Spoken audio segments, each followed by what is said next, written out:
ሰግጥ ፈምስ የሚለው ቃል መለያው ነው። ሰግጥ ፈምስ በሚለው አወዛጋቢ ንግግሩ ብዙ ምሁራን ነን ባዮች ይሄ ልጅ በሕግ መጠየቅ አለበት፣ ሰግጥ የሚለውን ቃል ማቆም አለበት፣ ትውልድ ከትምህርት ይልቅ በማይረባ የሶሻል ሚዲያ ሰግጬ እፈምሳለሁ ስም ወደ ኋላ ይጎተታል በማለት ተረባረቡበት።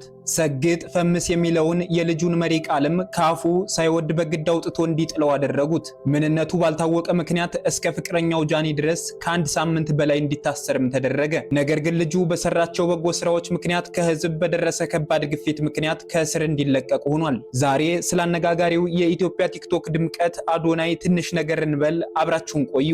በኢትዮጵያ የቲክቶክ መንደር ስሙ ገኖ የቀጠለው አዶናይ በተለያዩ የሀገራችን አካባቢዎች ጉብኝቱን እያደረገ ይገኛል። ባሳለፍነው የጥምቀት ሳምንት የጥምቀት በዓልን ለማክበር ጎንደር በተገኘበት ሰዓት በምትመለከቱት መልኩ በጎንደር ከነፍቅረኛው የንጉስ አቀባበል ነበር የጠበቀው። አነጋጋሪው ጉብኝት እጅግ አስደናቂና እንደዚህ አይነት እንግዳ ተቀባይ ህዝብ ማለ እንዲያስ ብሏል። ልጁ በሚሰራቸው የበጎ ስራዎቹ ከጊዜ ወደ ጊዜ በኢትዮጵያውያን ልብ ውስጥ ታትሞ ተቀምጧል።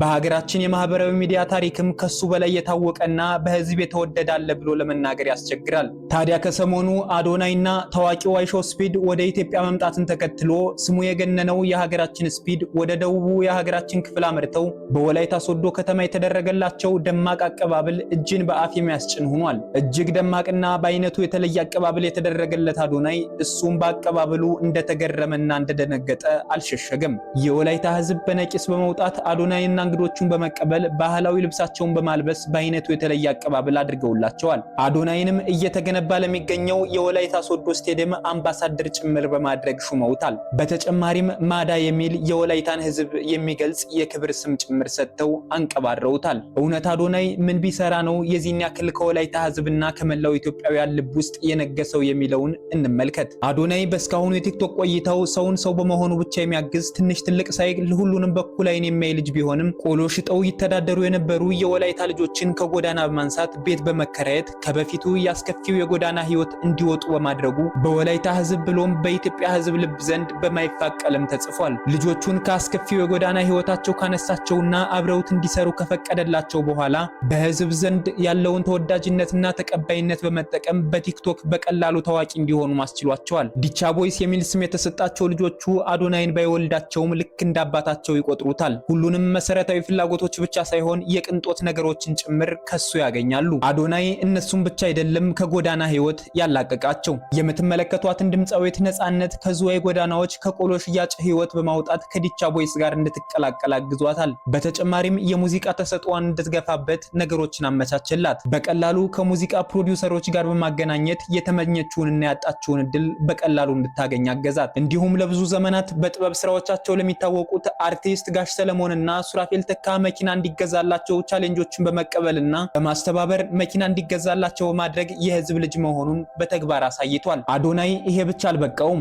የምትመለከቱትን አይሾው ኢትዮጵያን ከታዋቂው አይሾው ስፒድ ጋር እንዲገናኝ በማመቻቸት ልጁ ዓለም አቀፍ ዕውቅና እንዲያገኝ ከራሱ ከልጁ በላይ ጥረት አድርጓል። ጥረቱም ተሳክቶለት ለኢትዮጵያዊው ስፒድ ዕውቅናን አጎናጽፎታል። እውነት አዶናይ ባይተባበረው ባያግዘውና ባይደግፈው ይሄ ምስኪን ልጅ አንድ እርምጃ እንኳን ባልተራመደ ነበር። ነገር ግን የፈጣሪ ፈቃድና ትዕዛዝ ሆኖ በአዶናይ ብርቱ ጥረት ያሰበውን ዕውቅና አጎናጸፈው። በእነዚህና በሌሎች ስራዎቹ በሀገሪቱ የቲክቶክ ታሪክ ከፍተኛ የሆነውን የቲክቶክ ክሬቲቭ አዋርድ መኪና ጨምሮ በአራት ዘርፎች ከ4 ሚሊዮን ብር በላይ አሸናፊ በመሆን አጠናቋል። በሀገሪቱ የይዘት ፈጣሪዎች ታሪክ ተወዳዳሪ የማይገኝለትን ይህን ሁሉ ሽልማት ጠራርጎ በመውሰድም ሊደረስበት የማይቻል ከፍታ ላይ መሆኑን በተግባር አስመስክሯል። በሀገራችን የቲክቶክ ተከታይ ታሪክም ከፍተኛው ቁጥር ለመሆን የተቃረበው አዶናይ ከጥቂት ጊዜያት በኋላ የሀገራችን ታላቁ የቲክቶክ ተከታይ ቁጥር ይኖረዋል ተብሎም ይገመታል። እነዚህና ሌሎች በጎ ስራዎቹ ታዲያ ጉብኝቱን በሚያደርግባቸው እያንዳንዶቹ ቦታዎች ህዝብ በነቂስ በመውጣት የክብር አቀባበል እንዲያደርግለት በር ከፍተዋል።